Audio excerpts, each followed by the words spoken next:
Remember during Trump's first term where every stand-up comedy special on Netflix and every late-night host had the same just lazy Trump joke repeated over and over and over and over? Trump is so bad at lying, he let... My vote for Trump.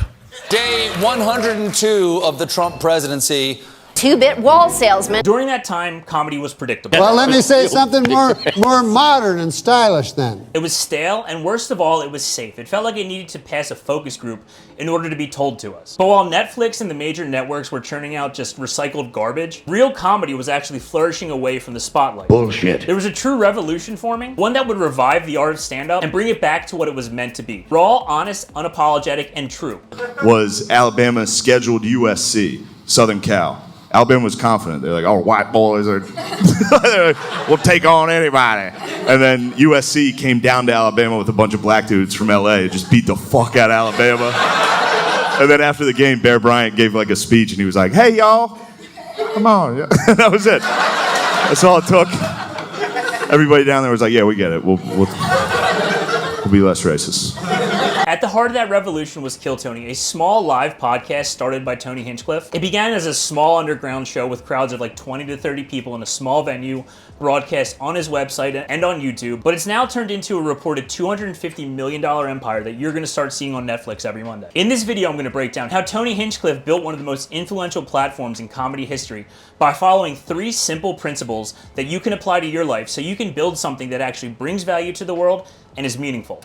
Principle number 1, have a great idea. So let's talk about how Kill Tony started. In 2013, Tony Hinchcliffe and Brian Redbrand launched Kill Tony out of the Comedy Store in LA. Kill Tony started as a live podcast with an incredibly unique concept. Back to the bucket we go. Amateur or semi-professional comedians would be randomly selected to perform a 1-minute set in front of Tony and a rotating panel of professional comedians. That randomness is what made the show so chaotic and so genius, because on the same night in the same episode, you could see an 8-year stand-up comedy veteran who is one set away from their big breakthrough, and then a couple minutes later, you could see a drunk bachelorette whose friend signed her up as a joke. Because these potential guests weren't pre-selected, they were not screened. They simply had to show up to the venue and sign up. So it was the exact opposite of overly produced and overly scripted, quote-unquote, reality shows like American Idol and all those competition shows, where everything is so rehearsed that not a kernel of truth gets through. The show quickly earned a reputation for its brutal honesty and raw feedback. 3,000 people in front of you. What's something interesting about you? I'm not retarded, but I like rocks. So what made this show so groundbreaking? Why was this such a great idea? For one, it was a format that hadn't been done in the comedy world. The idea of putting amateur or almost there comics in the hot seat and getting real-time feedback from seasoned pros like Shane Gillis, Joe Rogan, and even Dr. Phil. I don't know, but if you're here, who's outside Target selling candy bars for their baseball team?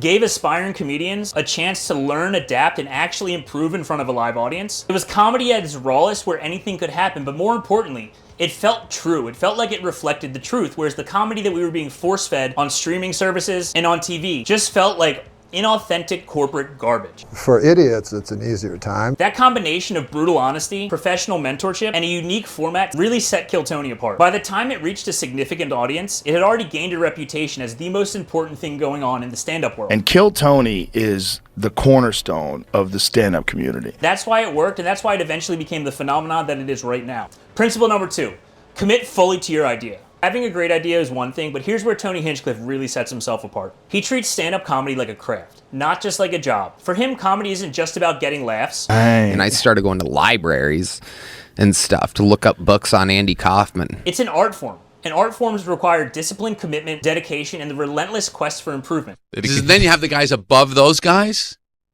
who really kill it. Yeah. He says, and those guys, they have a system for everything. When you see a good stand-up perform, it seems effortless. But behind every great special, every great hour, is an incredible amount of work. Describe it like the way they make samurai swords, or used to. Yeah. That they bang it and then fold it and then bang it again, and then they fold it and keep banging it. Just keep making it perfect. So every time you think, I've got an hour, no, you don't. Write another hour and then fold it into that one, and then get rid of all the impurities and all the bad stuff, and then keep doing that. This level of discipline pushes comedians to constantly evolve, and seeing that mindset in action is what makes Kill Tony great. Because when Tony criticizes people, yes, he's hilarious. Yes, his roasts are amazing. Clearly your ex-wife takes after you. I hear she's out there training balls right now. Those moments where he really tells someone what is necessary to make it as a comedian really stick out. I try to dedicate time every day to writing. How much time? At least like 10, 20 minutes. Think you're dedicated enough, or should you do more than that? I mean, there's a lot of greats that that worked at Chili's and focused on their dreams for 10 to 20 minutes a day. Whether it's stand-up comedy or building a business, the key is commitment and the discipline to get better every single day. Principle number 3, stay true to your vision and yourself. So this might be the most important part of Tony's success. He never censored himself, never apologized, and never wavered from his vision or his principles, despite what the outside world was telling him. Tony Hinchcliffe has faced his share of hit pieces from lazy journalists and cancellation attempts from shitty comedians. The guy that wanted to get famous from it in an interview, because he did so many interviews, he ended up admitting publicly that he edited the video and Tony has always remained true to himself. He hasn't watered down his material, toned down his humor, or altered his persona to fit into the mainstream mold. He's authentic. He is who he is, and that's exactly why people connect with him. We're living in an age where authenticity is rare. For decades, we've been force-fed a diet of Kardashians, photoshopped influencers, and no-talent hack comedians who rely on cheap gimmicks or a connection to a high-ranking member of US politics. People are tired of fake shit. We're tired of performers who feel like they're color by number, who feel like they're sets, who feel like their material, who feel like the things that they write weren't written as a form of self-expression, but were written as a way to check every box on the checklist to be approved of by some bullshit focus group. We're tired of people trying to play it safe and say the right thing that doesn't offend anybody anywhere. And that's why Kill Tony works. It's the exact opposite of all the bullshit that we've been forced to deal with, of all the bullshit that's been forced down our throat. Tony's comedy doesn't shy away from being offensive or pushing boundaries, and neither do the people he invite on stage. It's real, it's raw, it's unapologetic, and it's truthful. In order to be able to think, you have to risk being offensive. Tony's approach has never been about playing it safe or seeking approval, but it also hasn't been about coming up with offensive shit just for shock value. He built his career by staying true to his vision and to himself, even when backlash came in full force. He didn't backtrack or apologize. Instead, he leaned into who he is even harder, trusting that his audience would grow because they would connect with his authenticity. And that's exactly what happened. He's reckless, and that's what they're not.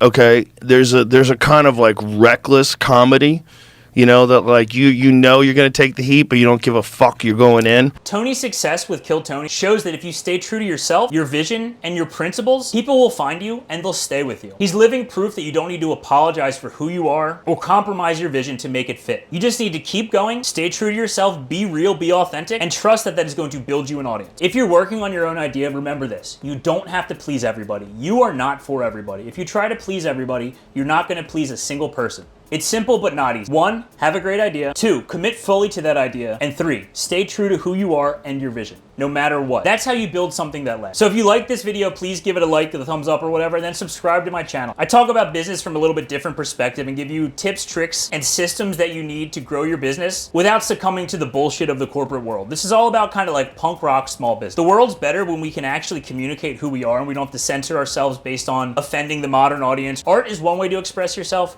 but business and commerce is another. And that's why there's so much overlap between stand-up and building a business. So if you have any questions, please drop them in the comments below. I have a bunch of free resources that are also in the comments, and I'll see you next week.